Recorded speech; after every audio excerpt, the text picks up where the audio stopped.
नमस्कार मित्रांनो, मी बसवेश्वर आखाडे. माझी शाळा माझे कार्यालय या आपल्या युट्यूब चॅनलवर आपणा सर्वांचं स्वागत. मित्रांनो, आज आपण टीव्हीच्या माध्यमातून बातमी पाहिली असेल की 8व्या वेतन आयोगाची केंद्र सरकारने काय त्या ठिकाणी समिती गठीत केली आहे.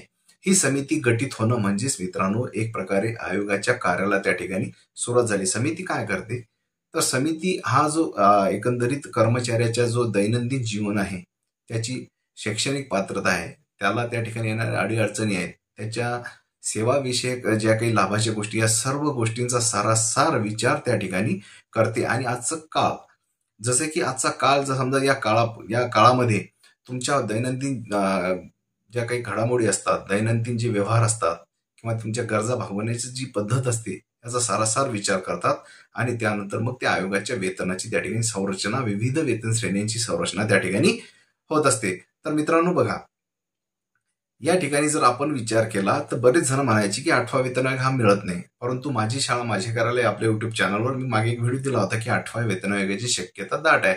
त्यावेळेस बऱ्याच जणांनी म्हटलं की हे शक्य नाही. परंतु मित्रांनो, काय होत असतं की आयोग स्थापन का करावा लागतो, तर एक प्रकारे अर्थव्यवस्थेला चालना देण्यासाठी या आयोगाची निर्मिती असते. उदाहरणादाखल जर आपण घेतलं, जर समजा कर्मचाऱ्यांचा जर पगार या ठिकाणी वाढला आयोगाच्या माध्यमातून, तर त्यावेळेस काय होतं, आपण आता समजा मी आहे, आज रोजी माझं घर झालेलं आहे, पण मला आयोग मिळाला तर मी काय करेन, गाडी घेईल किंवा त्या पैशातून आपण विविध वस्तूंची खरेदी करतो, देवाणघेवाण करतो. तो पैसा जो आहे, तो पैसा आपण इकडे मार्केटमध्ये आणतो आणि एक प्रकारची मार्केटला सुद्धा चालना मिळते.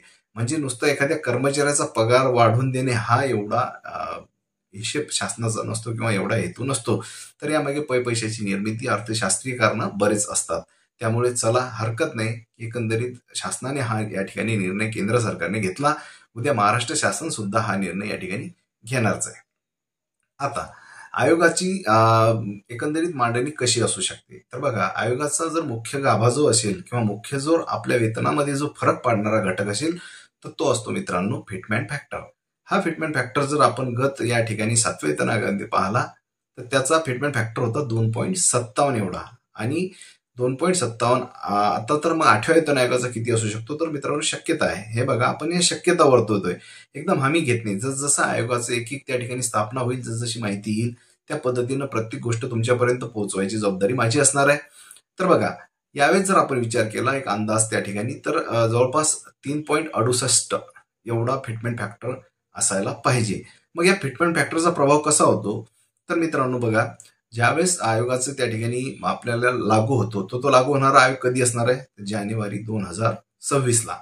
मग 1 जानेवारी 2026 रोजी जे त्या कर्मचाऱ्याचं मूळ वेतन असणार आहे, या मूळ वेतनाला त्या फिटमेंट फॅक्टरनं गुणलं जातं. म्हणजे मूळ बेसिक गुणिले फिटमेंट फॅक्टर. आता तुम्ही अंदाज बांधू शकता की तुमचा जानेवारीचा बेसिक किती असणार आहे, जानेवारी 26चा. त्याला तुम्ही 3.68ने त्या ठिकाणी गुणाकार करून पहा. येणारा आता मग गुणाकार हा त्या प्रमाणात त्या ठिकाणी त्या स्लॅबमध्ये फिक्स होईल आणि तेवढा होईल तुमचा बेसिक.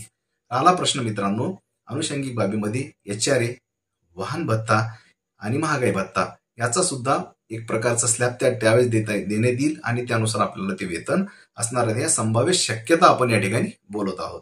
मित्रांनो, आणखी जर तुम्ही थोडं मागे जर पाहिलं, तर मागे एक महाराष्ट्र शासनाचा GR आला होता की उपदान, ग्रॅज्युटी ज्याला म्हणतो, त्याची मर्यादा त्यांनी 14 लाखाहून 20 लाखावर केली. आणि याच्यावर सुद्धा मी एक व्हिडिओ त्या ठिकाणी सविस्तर दिलेला आहे. परंतु बरेच जणांना प्रश्न पडला की हा बेसिक तर आपला एवढा नाही, आपल्याला फायदाच होणार नाही, क्लास 1 क्लास 2लाच याचा फायदा होईल.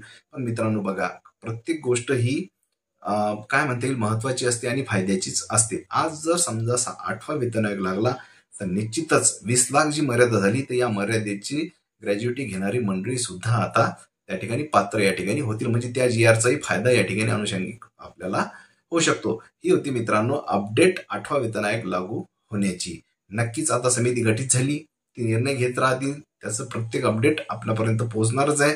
आणि ही पोहोचण्याची जबाबदारी माझी शाळा माझे कार्यालय या आपल्या युट्यूब चॅनलची असणार आहे.